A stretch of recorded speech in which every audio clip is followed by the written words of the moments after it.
Hello everyone, दृष्टि की teaching exam YouTube channel में एक बार फिर से आपका स्वागत है। मैं हूं गीतांजलि। जैसा कि आप सभी जानते हैं कि हम यहाँ प्रीवियस ईयर क्वेश्चंस पर डिस्कशन कर रहे हैं, जो कि किससे जुड़े हुए हैं, जो सीटेट के एग्जाम से जुड़े हुए हैं।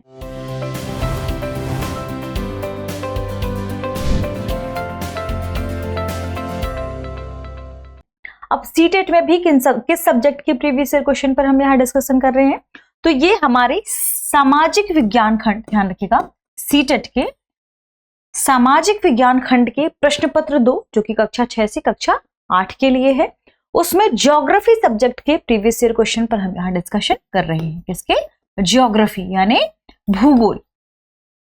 तो पिछले विगत वर्षों में, या आप कह सकते हैं कि विगत वर्षों में ज्योग्राफी से किस तरीके से प्रश्नों को फ्रेम किया गया है, कैसे प्रश्नों को पूछा गया है, किस खंड से किस तरीके के कैसे कैसे प्रश्नों को फ्रेम किए गए हैं, प्रश्न पूछने की प्रवृत्ति क्या रही है भूगोल के संदर्भ में, हम उनके बारे में यहाँ चर्चा करते हैं। ठीक है, तो आइए बिना किसी देरी के शुरू करते हैं कि पिछले वर्षों में ज्योग्राफी से कैसे प्रश्न पूछे गए हैं। अब आपको ध्यान क्या रखना है कि ये सामाजिक विज्ञान जो हमारे पास खंड है, उसमें प्रश्न पत्र 2 यानी कक्षा 6 से कक्षा 8 के लिए जो भूगोल विषय है, यह उसी से जुड़ा हुआ पूरा सेशन होगा।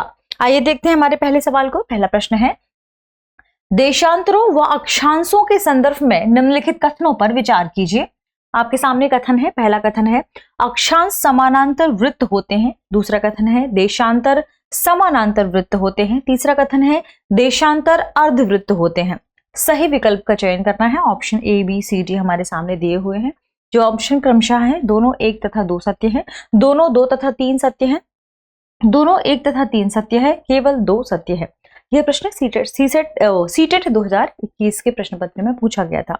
देखिए, सीटेट का मतलब क्या है? Central teacher eligibility test. यानी आप जब टीचिंग के लिए यदि आप किसी प्रोफेशन में जाना चाहते हैं, तो आपको इस एग्जाम को क्या करना होगा? क्रैक करना होगा, है ना। तो इसके लिए जरूरी क्या है कि उस कक्षा से लेकर यानी 6 से 8 तक की जो कक्षा है, उसमें जो भूगोल का पाठ्यक्रम है, आप उसके बारे में कितना जानते हैं, आप उन बच्चों को कितने ठीक तरीके से, बेहतर तरीके से चीजों को समझा सकते हैं। तो इसमें हमारे एक चैप्टर है जिसका नाम है ग्लोब, और ग्लोब में देशांतर और अक्षांशों के बारे में प्रश्न पूछे गए हैं, और ग्लोब में इसके बारे में डिटेल से चर्चा की गई है। इसलिए आपको अक्षांश और देशांतर के बारे में पता होना चाहिए। ठीक है, प्रश्न की यदि हम बात करें तो प्रश्न में क्या पूछा जा रहा है? देशांतरों और अक्षांशों के संदर्भ में यदि आपको पता है तो आप इस प्रश्न को आसानी से हल कर पाएंगे। इससे पहले वाले सेशन में भी हमने अक्षांश और देशांतर के संदर्भ में चर्चा की है। मान लीजिए कि यह ग्लोब, या आप कह सकते हैं कि पृथ्वी का एक प्रतिरूप है। ठीक है, और इसमें हमने एक विश्वत वृत्त की बात कही थी, जो कि क्या है? जो 0 डिग्री अक्षांश है या 0 डिग्री अक्षांश है ना। 0 डिग्री को हम क्या कहते हैं? विश्वत वृत्त।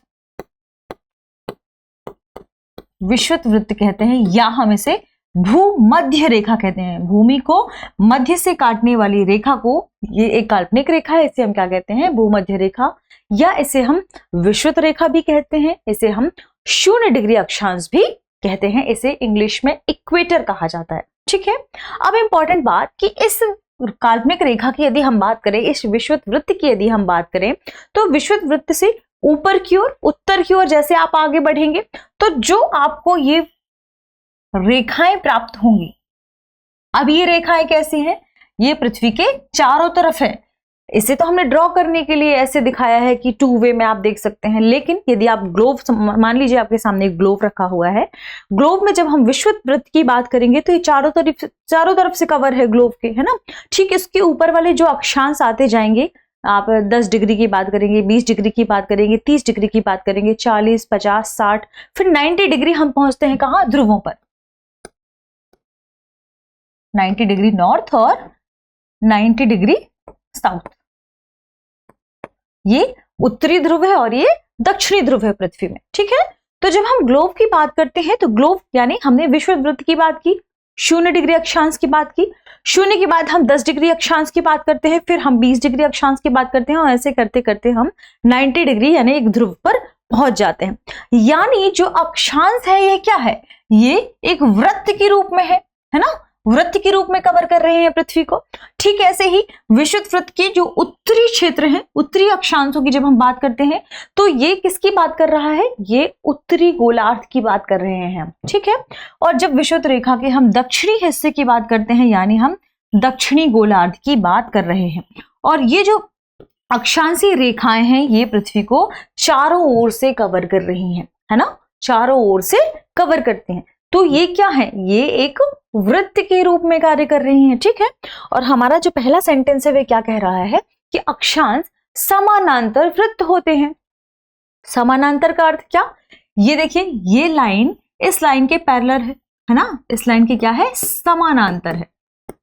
यानी यह जो वृत्त खींचा गया, जैसे हम बात करें विषुवत वृत्त की, तो विषुवत वृत्त के ऊपर वाला जो अक्षांश आएगा, मान लीजिए यह 0 डिग्री अक्षांश है और यह 10 डिग्री अक्षांश है नॉर्थ पे, यह 20 डिग्री अक्षांश है नॉर्थ पर।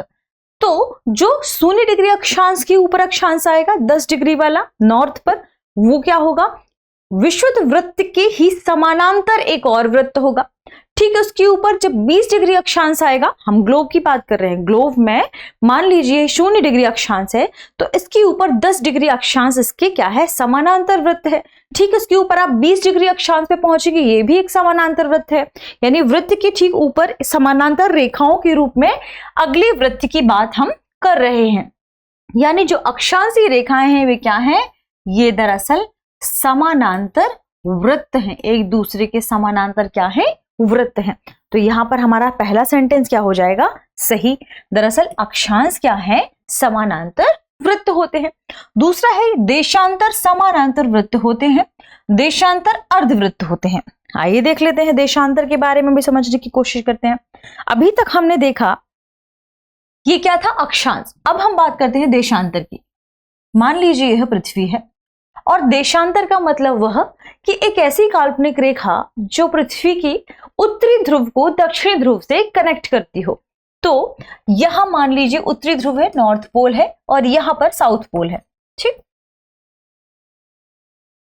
अब यहां से नॉर्थ पोल को साउथ पोल से कनेक्ट करने वाली यह एक रेखा है, और इस तरीके से बहुत सी रेखाएं हैं जो नॉर्थ पोल को साउथ पोल से कनेक्ट करती हैं।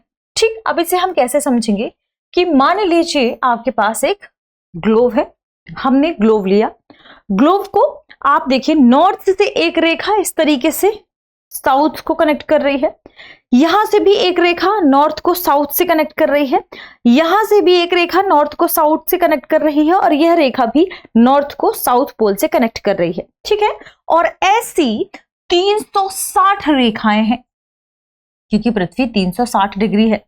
यहां पर इन रेखाओं की यदि हम बात करें तो जो पहली रेखा होगी जिसे हम क्या बोलेंगे, प्रधान रेखा, प्रमुख देशांतर रेखा, प्रधान देशांतर यमयोत्तर बोलते हैं इसे। ठीक है, क्या कहेंगे, प्रधान या प्रमुख देशांतर रेखा या प्रमुख देशांतर, प्रमुख यमयोत्तर।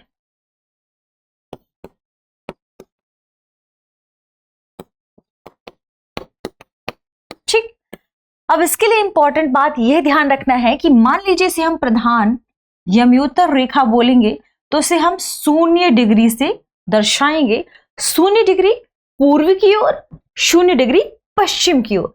तो यदि 0 डिग्री पूर्व की ओर यह इस तरीके से है तो इसके बाद यहां पर 1 डिग्री पूर्व की ओर होगा, 2 डिग्री पूर्व की ओर होगा, 3 डिग्री पूर्व की ओर होगा, 4 डिग्री पूर्व की ओर होगा।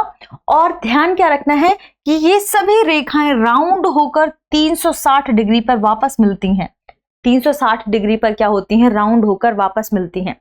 तो देशांतर के बारे में क्या खास बात है, देशांतर के बारे में खास बात यह है कि देशांतर नॉर्थ से साउथ को कनेक्ट तो कर रहा है, लेकिन हर देशांतर पृथ्वी के चारों तरफ क्या है, अलग अलग है।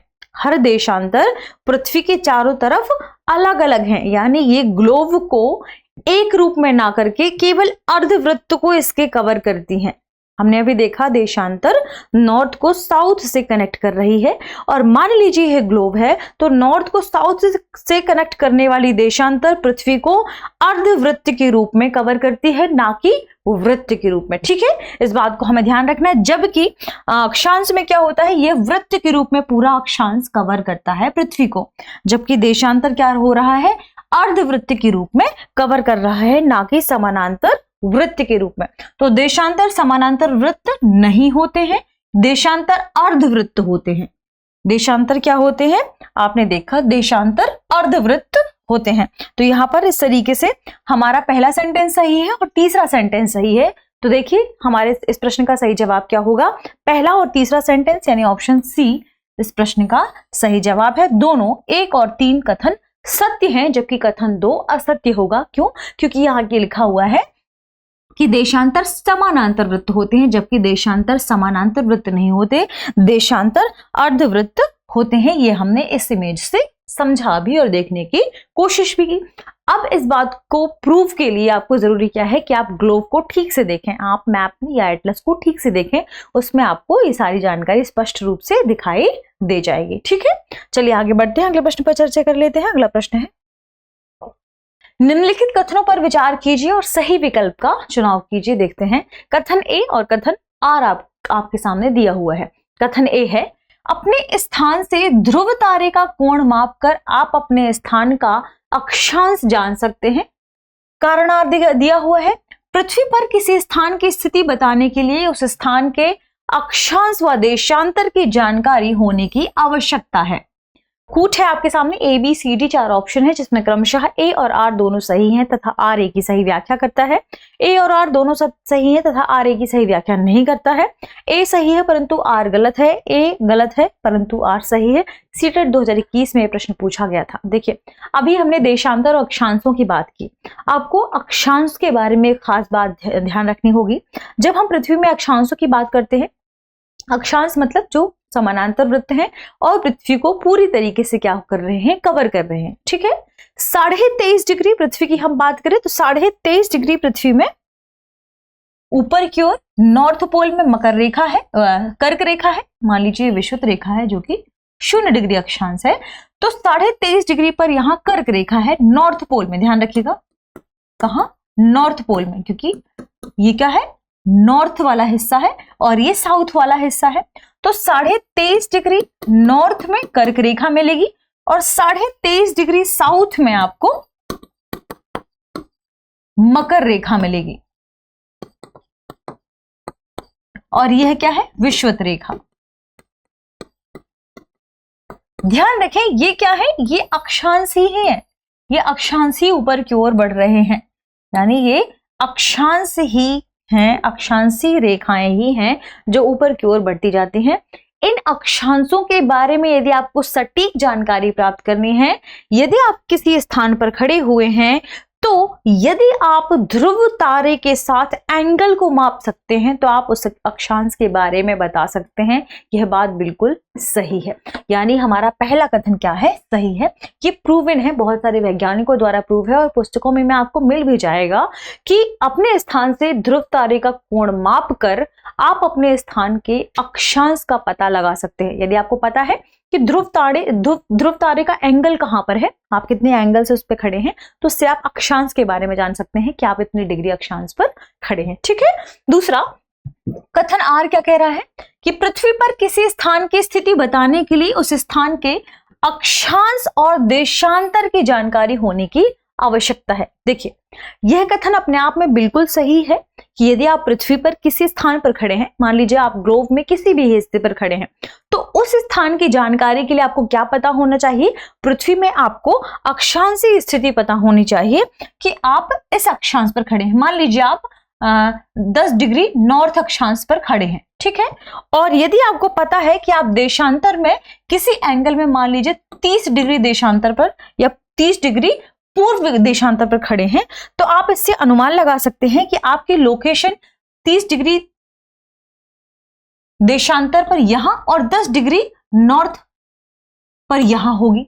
यानी आपको अक्षांश के बारे में पता है और देशांतर के बारे में पता है, तो आप अपनी लोकेशन को बता सकते हैं कि आपकी पृथ्वी में लोकेशन कहां पर है, यानी यहां पर हमारा दूसरा कथन भी क्या है, बिल्कुल सही है। लेकिन यदि हम पहले कथन और दूसरे कथन को देखें तो पहले कथन में ध्रुव तारे के कोण के आधार पर अक्षांश के बारे में बात की जा रही है, जबकि दूसरे कथन में किसी भी स्थान पर यदि आपको देशांतर और अक्षांश पता है तो उसके लोकेशन के बारे में बात की जा रही है। यानी दूसरा जो कथन है वह पहले कथन की व्याख्या नहीं कर रहा है, लेकिन दोनों कथन अपने आप में सही है। तो इस तरीके से इस प्रश्न की यदि हम सही जवाब की बात करें, ऑप्शन बी इस प्रश्न का सही जवाब होगा। यहां आर ए दोनों ही कथन सही हैं, लेकिन आर ए की सही व्याख्या नहीं कर रहा है। ठीक है, चलिए आगे बढ़ते हैं और अगले प्रश्न पर चर्चा कर लेते हैं। अगला प्रश्न है, यदि ग्रीनविच में दोपहर 12 बजे हैं तो 30 डिग्री पूर्व में क्या समय होगा? हमारे पास ऑप्शन है 10 पूर्वाह्न, 1 मध्याह्न, 2 मध्याह्न, 10:30 मध्याह्न। यह प्रश्न सीटेट 2021 में पूछा गया। देखिए, अभी हमने देशांतर के बारे में चर्चा की और हमारे प्रीवियस वीडियो में हमने डिटेल से चर्चा की थी ग्रीनविच लाइन के बारे में। ग्रीनविच लाइन की बात करें या ग्रीनविच की बात करें, ध्यान रखिएगा, ये अपने आप में इंपॉर्टेंट है। ये दरअसल ब्रिटिश वेधशाला से होकर गुजरने वाली एक लाइन है, इसी के आधार पर इसे ग्रीनविच लाइन दे दिया गया है नाम। ये प्रमुख लाइन है। इस लाइन के पूर्व की जो देशांतर रेखा है, ध्यान रखें, मान लीजिए कि यह ग्रीनविच लाइन है, इसके पूर्व की जो भी लाइनें हैं पूरे ग्लोब में या पृथ्वी में, ध्यान रखें ग्रीनविच कहीं से भी गुजर रही हो, गुजर कहां से रही है? ब्रिटिश वाले लोकेशन से, ब्रिटिश वेधशाला जहां स्थित है वहां से, तो उसके जो पूर्वी हिस्से हैं उसमें हमेशा जो ग्रीनविच में समय है उससे +1 आवर होगा। ठीक है, और जबकि हम यदि बात करें इसके पश्चिमी हिस्से की, क्योंकि देशांतर तो पूर्व और पश्चिम के लिए उपयुक्त है, जबकि अक्षांश उत्तर और दक्षिण के लिए उपयुक्त है ना। तो देशांतर में पूर्वी और पश्चिमी हिस्से के समय की जानकारी हम प्राप्त कर सकते हैं देशांतर के माध्यम से, लेकिन कब? जब आपको ग्रीनविच देशांतर की लोकेशन पता है। अब आपके लिए इंपॉर्टेंट बात कि जो ग्रीनविच देशांतर है वह बहुत इंपॉर्टेंट देशांतर है, और इस देशांतर के पूर्वी हिस्से से जो समय है वह +1 आवर होगा, इसके पश्चिमी हिस्से में -1 आवर होगा। यह बात आपको ध्यान रखनी है। यानी किसी समय पर किसी लोकेशन में एक पर्टिकुलर, मान लीजिए कि ग्रीनविच जो लाइन है उस समय ग्रीनविच के समय दोपहर को 12 बजे हुए हैं, दोपहर को 12 बजे हुए हैं, तो 30 डिग्री पूर्व में क्या समय होगा? 30 डिग्री, यानी हम देशांतर काउंट कर रहे हैं। अब यहां पर यह 0 डिग्री यदि पूर्वी देशांतर है तो यहां पर 10 डिग्री पश्चिमी देशांतर होगा। लेकिन अब आपको पृथ्वी की गति के बारे में पता होना चाहिए। पृथ्वी की गति के बारे में क्या पता होना चाहिए कि हम सभी जानते हैं कि पृथ्वी 24 घंटे में 360 डिग्री कवर कर रही है ना? कितना कवर कर रही है? 24 घंटे में पृथ्वी 360 डिग्री कवर करती है। यानी 1 घंटे में पृथ्वी कितना कवर कर रही है? 15 अंश, या आप कह सकते हैं 15 डिग्री। तो 1 घंटा इस तरफ यदि पृथ्वी जाएगी तो 15 डिग्री कवर करेगी, इस तरफ 1 घंटा माइनस होगी तो 15 डिग्री कवर करेगी पश्चिम दिशा की ओर। ठीक है, मान लीजिए ग्रीनविच के समय पर या ग्रीनविच जो लाइन है वहां पर दोपहर में 12 बजे हुए हैं और हमें पूर्व दिशा की ओर जाना है, पूर्व दिशा में 30 डिग्री पर। ठीक, हमने क्या देखा कि 15 डिग्री कवर करने में 1 घंटा लग रहा है, यानी आपको 30 डिग्री कवर करना है तो कितना घंटा लगेगा? 2 घंटा लगेगा, है ना? कितना? यदि आपको 30 डिग्री कवर करना है, 15 डिग्री कवर करने में लग रहा है 1 घंटा, तो 30 डिग्री कवर करने में कितना लगेगा? 2 घंटा। अब देखिए किस दिशा की ओर? पूर्व की ओर, यानी प्लस होगा समय, है ना? प्लस होगा, पश्चिम होता तो माइनस होता। ठीक, तो दोपहर 12 बजे +2 आवर कर दीजिए, 2 घंटे बढ़ा दीजिए, कितना हो गया? 2 बज गया। दोपहर का 2 बजे, यानी 2 बजे मध्याह्न का समय होगा, दोपहर का समय होगा जब 30 डिग्री पृथ्वी पूर्व की ओर जाएगी। तो ध्यान रखिएगा कि ग्रीनविच में दोपहर 2 यदि 12 बजे हुए हैं तो 30 डिग्री पूर्व में क्या समय होगा? 30 डिग्री पूर्व में समय होगा 2 बजे मध्याह्न। ध्यान रखना, 2 बजे मध्याह्न। ये आपको ध्यान रखना, ये सारी चीजें इंपॉर्टेंट है। आप इसे बहुत सिंपल तरीके से याद रख सकते हैं।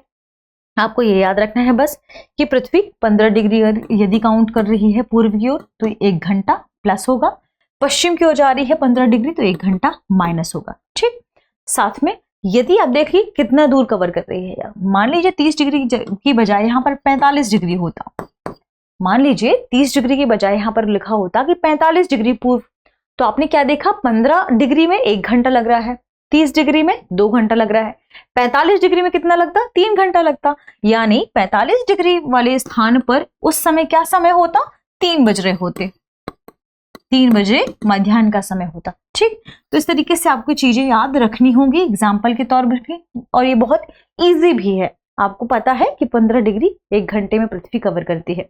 ठीक है, और यदि 1 डिग्री यहीं पर 15 की बजाय 1 डिग्री होता तो कितने मिनट में 4 मिनट में पृथ्वी कवर करती है ना, 4 मिनट में पृथ्वी 1 डिग्री आगे घूम जाती है। ठीक, चलिए आगे बढ़ते हैं। इस प्रश्न का सही जवाब है ऑप्शन सी। आगे बढ़ते हैं, अगले प्रश्न को देखते हैं। अगला प्रश्न है, दी गई सूचना और विशेषता के आधार पर पृथ्वी के ताप कटिबंध को पहचानिए। पृथ्वी के ताप कटिबंध को भी हमने डिटेल से समझने की कोशिश की है अपने प्रीवियस वीडियो में, आप देख सकते हैं प्रीवियस वीडियो में। ठीक है, प्रश्न में क्या है, पृथ्वी के ताप कटिबंध को पहचानना है हमारे पास। देखिए ऑप्शन में क्या है, अत्यधिक शीत क्षेत्र, क्षितिज से ऊपर सूर्य उदय नहीं हो पाता। तीसरा कथन है, उत्तरी ध्रुव वृत्त और उत्तरी ध्रुव के मध्य के क्षेत्र एवं दक्षिणी ध्रुव वृत्त और दक्षिणी ध्रुव के मध्य के क्षेत्र। ठीक, आपके पास चौथा ऑप्शन क्या है, सूर्य की किरणें टेढ़ी पड़ती हैं और कम गर्मी देती हैं। अब आपको बताना है कि इनमें से ये चारों कथन सटीक रूप से 4 ऑप्शन में से किसके लिए सही बैठते हैं। ठीक है, ऑप्शन है शीत कटिबंध, उष्ण कटिबंध, कटिबंध और गर्म कटिबंध, और यह प्रश्न सीटेट में पूछा गया है। इसे समझने की हम कोशिश करते हैं, और इसे हमने पहले भी समझने की कोशिश की है और इसे डिटेल से हमने जाना है। मान लीजिए विषुवत रेखा है 0 डिग्री अक्षांश से, ठीक, इससे 23.5 डिग्री पर कर्क रेखा है ऊपर की ओर नॉर्थ पर, नॉर्थ पोल में, और साउथ पोल में 23.5 डिग्री साउथ में क्या है, मकर रेखा है, साउथ ये मकर रेखा है। ठीक, जैसे ही आप और ऊपर की ओर बढ़ते जाएंगे तो आपको ध्यान क्या रखना है कि जो 23.5 डिग्री नॉर्थ और 23.5 डिग्री साउथ के बीच की जो डिस्टेंस है, कर्क रेखा से मकर रेखा के बीच का जो डिस्टेंस है, वहां पर सूर्य की किरणें क्या होती हैं, सर्वाधिक और वर्ष भर क्या पड़ती हैं, सीधी पड़ती हैं। कहीं ना कहीं कम से कम एक बार सूर्य की किरणें क्या पड़ती हैं, बिल्कुल सीधी पड़ती हैं, यानी सूर्य का प्रकाश यहां पर सर्वाधिक पड़ता है वर्ष भर, यानी यहां तापमान क्या होगा, ज्यादा होगा, गर्मी अधिक होगी। गर्मी अधिक होने से यहाँ का क्षेत्र क्या होगा, उष्ण क्षेत्र होगा, इसलिए इसे उष्ण कटिबंध कहते हैं। क्या कहते हैं, उष्ण कटिबंध क्षेत्र। ठीक, फिर जैसे जैसे आगे हम सूर्य की किरणों की बात करें तो ये सूर्य की किरणें यहां तक पहुंच रही हैं, है ना। अब यहां पर किरणें थोड़ी कम पहुंच रही हैं, तो 66.5 डिग्री के भीतर की बात की जाए, यदि 66.5 डिग्री साउथ और 66.5 डिग्री नॉर्थ, या आप कह सकते हैं 66.5 डिग्री नॉर्थ से 66.5 डिग्री साउथ की बात करें, इस कटिबंध की यदि हम बात करते हैं 23 से 66.5, यहाँ 23.5 से 66, तो ये जो क्षेत्र है यहां पर सूर्य का प्रकाश थोड़ी थोड़ी पड़ेगा, लेकिन ठंडी की मात्रा भी ज्यादा होगी। क्यों, क्योंकि तापमान इसकी तुलना में क्या हो गया, कम हो गया। यहाँ उष्णकटिबंधीय क्षेत्र की तुलना में तापमान कम है, यानी ये क्षेत्र कैसा होगा, शीत प्लस उष्ण। यहां पर ठंडी भी होगी क्योंकि नॉर्थ पोल के नजदीक है ये, और नॉर्थ पोल मतलब बहुत शीत क्षेत्र है ये, तो इसके नजदीक होने की वजह से यहाँ शीत भी होगा, और यहाँ इसके अधिक निकट होने की वजह से यहाँ उष्णता भी होगी, इसलिए इसे क्या कहेंगे, शीतोष्ण क्षेत्र, शीतोष्ण कटिबंध। और ठीक यहां भी यह क्षेत्र क्या होगा, शीतोष्ण कटिबंध। ठीक, अब 66.5 डिग्री नॉर्थ से लेकर 90 डिग्री तक और 66.5 डिग्री साउथ से लेकर 90 डिग्री साउथ तक, यह जो रीजन है, इस पूरे क्षेत्र में सूर्य एक निश्चित सीमा तक ही यहां पहुंच पाता है, सूर्य का प्रकाश क्षितिज तक ही पहुंच पाता है, यह सूर्य केवल क्षितिज तक ही दिखाई देता है, जिस वजह से यहाँ का टेम्परेचर बहुत अधिक कम होता है।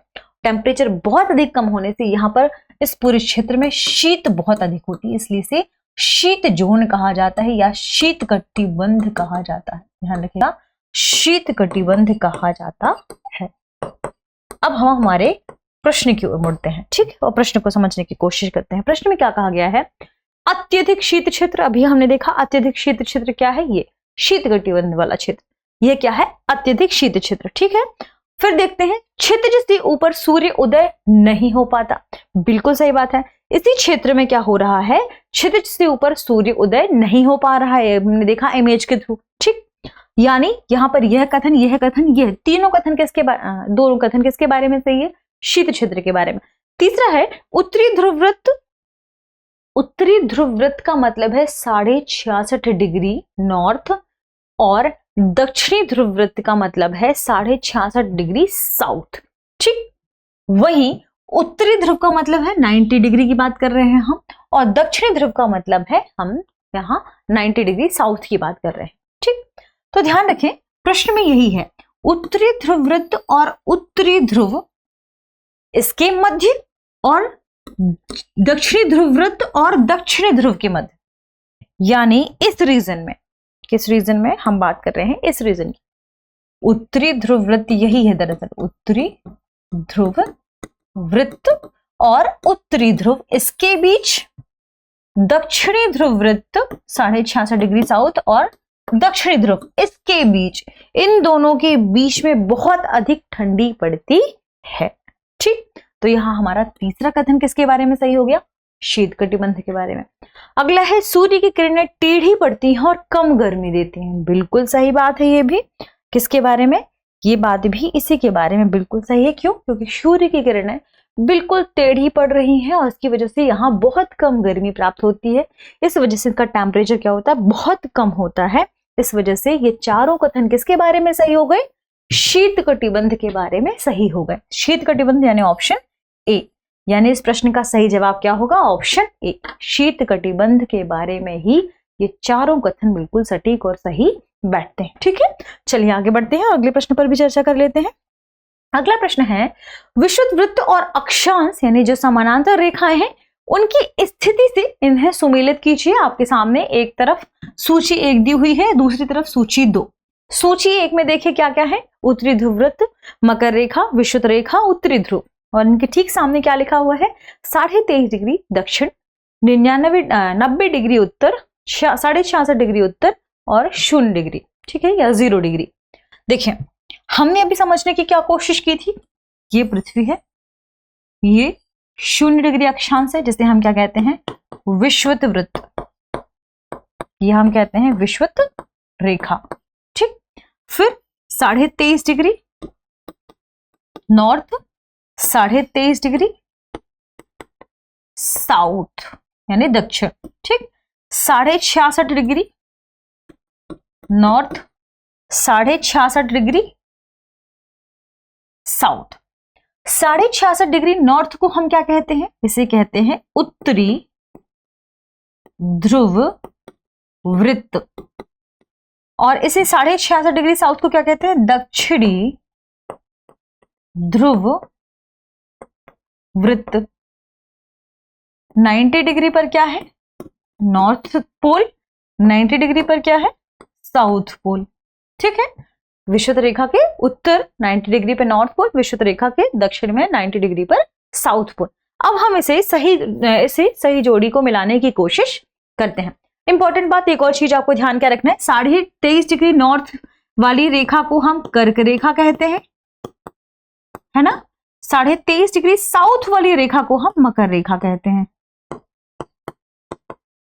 अब हम सही जोड़ी मिलाने की कोशिश करते हैं। इसके लिए हम दूसरा पेन ले लेते हैं, दूसरी कलर, ताकि आपको दिखाई दे।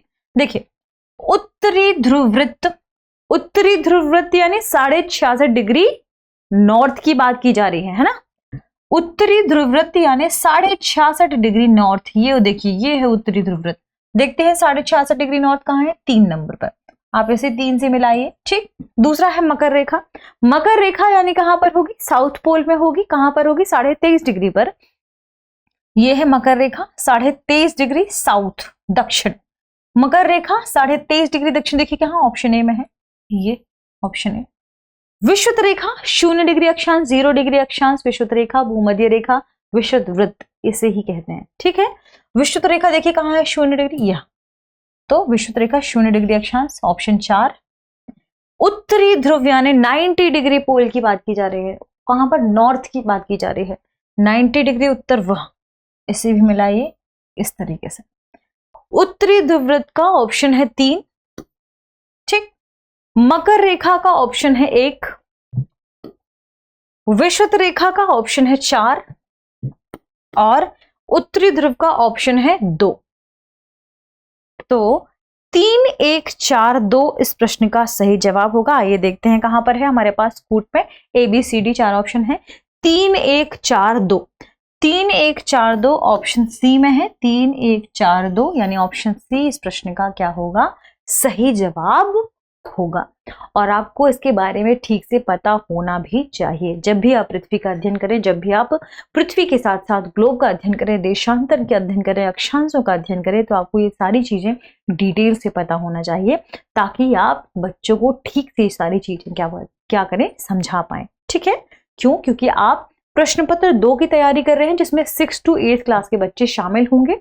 सामाजिक विज्ञान का यह भूगोल खंड है, इसलिए भूगोल से जुड़ी हुई जितनी भी जानकारी है इस कक्षा के लेवल पर वो आपको पता होनी चाहिए। ठीक है, तो आज के सेशन में इतना ही। मिलते हैं एक नए सेशन में कुछ खास प्रश्नों के साथ, जो कि प्रीवियस ईयर भूगोल विषय से ही जुड़े हुए होंगे।